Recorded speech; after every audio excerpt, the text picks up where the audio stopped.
This piece of history is proudly supported by the Museum of Vancouver. Vancouver's story begins here. Welcome back to the show. We're at the Museum of Vancouver bringing you some pieces of history, and one of them is this gigantic old Douglas fir. I'm putting my greasy hands all over it just like a child would. It is 470 years old, and it's actually in an exhibit, not downstairs. We're usually bringing you downstairs, but today we're at an exhibit called That Which Sustains Us. This is Sharon, she's the curator. Hello. What is this? Okay, so this exhibition looks at forests through the lens of culture, like the idea that how you interact with the land and its resources is really shaped by your culture. So at the beginning of the exhibition, there's a couple images, and one shows Stanley Park as, you know, a forest that was occupied by Indigenous families. It was logged, but you don't see really, you know, evidence of that logging because it was selective logging versus like when settlement happened.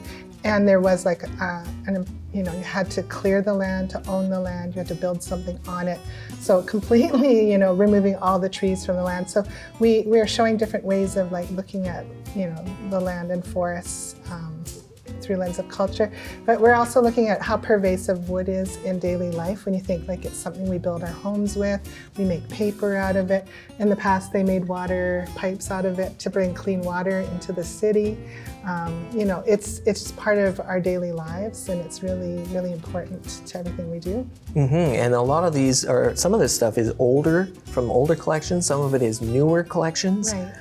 Why was I allowed to touch that thing? So the Douglas fir round is actually a prop, and it's been in the building since it opened in the late 1960s. So the difference between a prop and a piece of the collection is that it's not a part of the collection. So it's something, that we're using to educate, to show the public.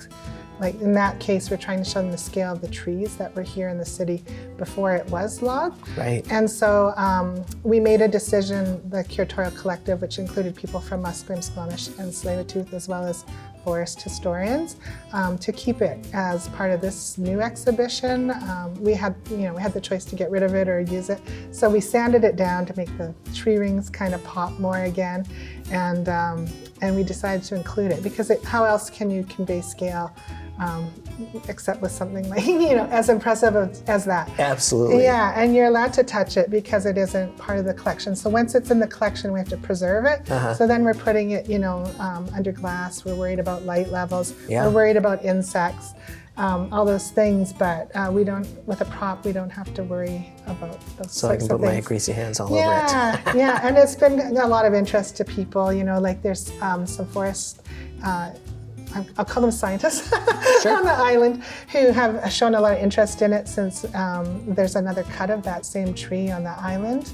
And so they're really interested. That's partly why we sanded it so that they could count the tree rings, and they asked for DNA samples. And whoa. Yeah, and there's been a whole report written on it, which I can share with you. Really? Yeah. Cool. Yeah. And it's a Douglas fir. It's a Douglas fir. That's what used to be all around here. Yeah, so there were a lot of Douglas firs in this area before, it was logged and the city was built.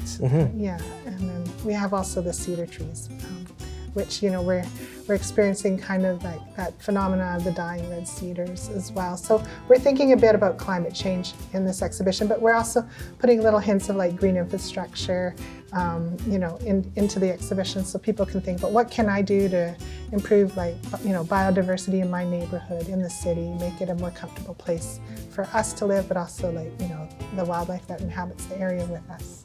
Awesome. Yeah. Okay. So if you learned one thing, it's that this is a prop and it's not a piece of the collection, which means it might be for sale and I might be buying it. Anyways, come to the museum, see all kinds of stuff, learn all kinds of stuff. Museum of Vancouver, the city's stories begin here. I don't know what the tagline is. Yeah, begin here.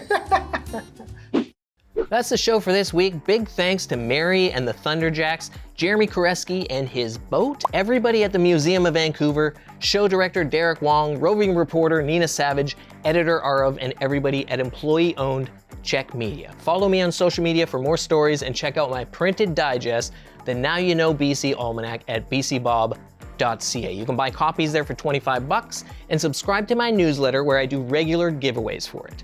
I'll see you here on CHEK next week when I'll tell you more stories about this great province of ours. And now you know BC.